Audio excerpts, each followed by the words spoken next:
স্বাগত এ সপ্তাহের অর্থনীতিতে। এবারের বিষয় আইপিও খরায় পুঁজিবাজারে শুষ্কতা।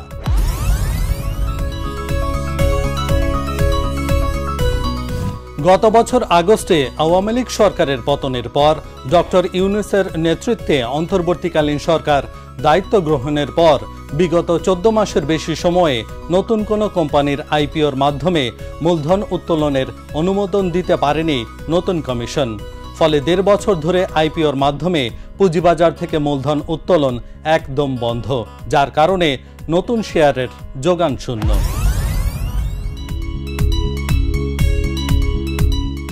বাংলাদেশের পুঁজিবাজারে 1.5 বছরেরও বেশি সময় ধরে নতুন কোনো কোম্পানি প্রাথমিক গণপ্রস্তাব বা আইপিও অনুমোদন পায়নি। সর্বশেষ 2024 সালের 7 March Bangladesh Securities and Exchange Commission BSEC Techno Drugs লিমিটেডকে 100 কোটি টাকা মূলধন উত্তোলনের অনুমতি দেয়। এরপর টানা 17 মাসে একটি কোম্পানিও পুঁজিবাজার থেকে মূলধন সংগ্রহের অনুমোদন পায়নি।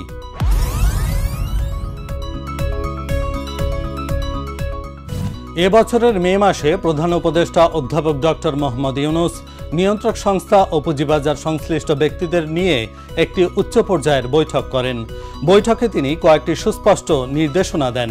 সেগুলোর মধ্যে রয়েছে বহুজাতিক কোম্পানিগুলোতে থাকা সরকারি শেয়ার অফলোড ও দেশীয় বড় বড় কোম্পানিকে তালিকাভুক্তি করা এবং বড় বড় কোম্পানি যাতে ব্যাংক ঋণ নেওয়ার বদলে পুঁজিবাজারে বন্ড বা শেয়ার ছেড়ে পুঁজি সংগ্রহে আগ্রহী হয় সে লক্ষ্যে প্রয়োজনীয় ব্যবস্থা নেওয়া।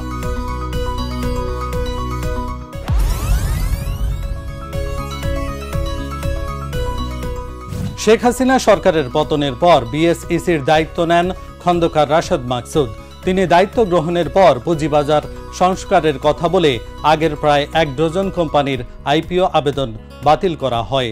এসব আইপিও আবেদন বাতিল করায় নতুন কোনো আইপিও জমাও দেয়নি মার্চেন্ট ব্যাংকাররা। এতে আইপিও পাইপলাইন শূন্য হয়ে যাওয়ায় নতুন কোনো কোম্পানিকে মূলধন উত্তোলনের অনুমোদনও দিতে পারেনি সাবেক ব্যাংকার খন্দকার রাশেদ মাকসুদের নেতৃত্বাধীন কমিশন। সংশ্লিষ্টরা দীর্ঘ সময় ধরে এ ধরনের অচলাবস্থা নজিরবিহীন বলে উল্লেখ করেন।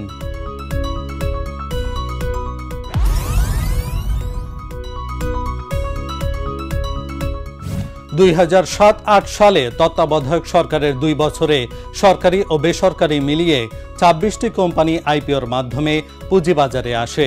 ওই সময়ই তালিকাভুক্ত হয় যমুনা অয়েল, মেঘনা petroleum, Titas gas, BRAC bank, premier bank, Shahjalal ইসলামী ব্যাংক ও এসিআই ফর্মুলেশনস। অন্যদিকে আওয়ামী লীগের 15 বছরের শাসন আমলে প্রায় 200 কোম্পানি তালিকাভুক্ত হয়েছে।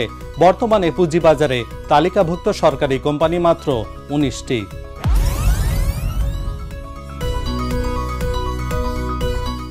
বর্তমান কমিশন দায়িত্ব নেওয়ার পরই পুঁজিবাজার সংস্কারের কথা বলে আগের প্রায় 1 ডজন কোম্পানির আইপিও আবেদন বাতিল করে।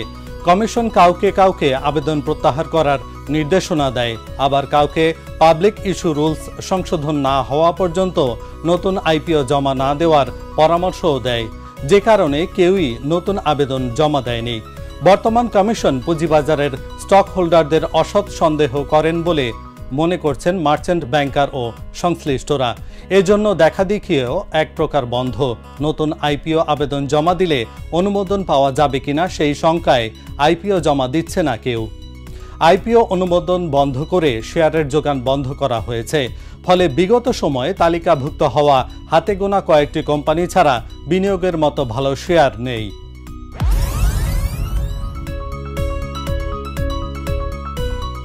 Bangladesh Securities and Exchange Commission BSEC বলছে, অবশ্য আইপিওর মাধ্যমে পুঁজিবাজার থেকে মূলধন উত্তোলন পাবলিক ইস্যু রুলসে সংশোধন আনা হচ্ছে। 1 বছর ধরেই এটা বলা হচ্ছে। বাজার সংশ্লিষ্টরা বলছেন, আইপিও নীতিমালা সংস্কার কার্যক্রম শেষ করতে না পারলেও কমিশন এ সময় দেশের সরকারি ভালো কোম্পানিগুলোকে সরাসরি তালিকাভুক্ত করতে পারত। একই সঙ্গে বহুজাতিক কোম্পানিতে সরকারের যে শেয়ার আছে তা বাজারে ছাড়তে জোরালো পদক্ষেপ নিতে পারত। এসব কোম্পানি বাজারে এলে শেয়ার বাজারের চিত্রটাই পাল্টে যেত। শুধু তাই নয়, বর্তমানে ব্যাংক খাতের দুরবস্থার সময়ে দেশের শিল্প খাতে পুঁজিবাজার থেকে অর্থায়ন আসত।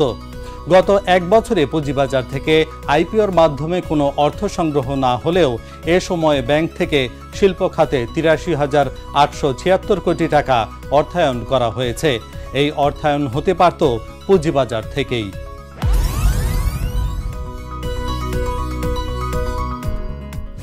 বিকাশমান অর্থনীতিতে বরাবরই পুঁজিবাজারের বড় ভূমিকা থাকে।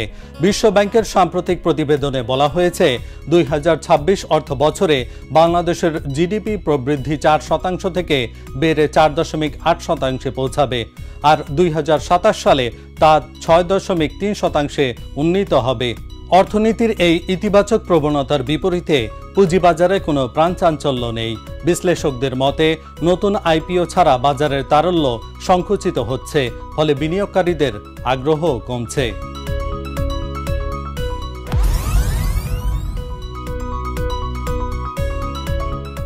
পুঁজিবাজারের সম্প্রসারণ ও গতিশীল করতে নতুন নতুন আইপিওর মাধ্যমে মূলধন উত্তোলন জরুরি। বিশেষজ্ঞরা বলছেন, মূলধন উত্তোলন না হলে ধীরে ধীরে পুঁজিবাজার শুকিয়ে যাবে। নতুন শেয়ারের যোগান না বাড়ায় পুঁজিবাজার আগাচ্ছে না। আগে যে অবস্থানে ছিল সেখানেই ঘুরপাক খাচ্ছে। বাংলাদেশের অর্থনীতি পুনরুদ্ধারের পথে থাকলেও পুঁজিবাজার এখন নীতিগত অনিশ্চয়তা, প্রশাসনিক জটিলতা ও আস্থার সংকটে বন্দী। টানা ১.৫ বছর ধরে নতুন কোনো আইপিও না আসা শুধু একটি সাময়িক ব্যর্থতা নয়, এটি বাজারে গভীর কাঠামোগত সমস্যার ইঙ্গিত।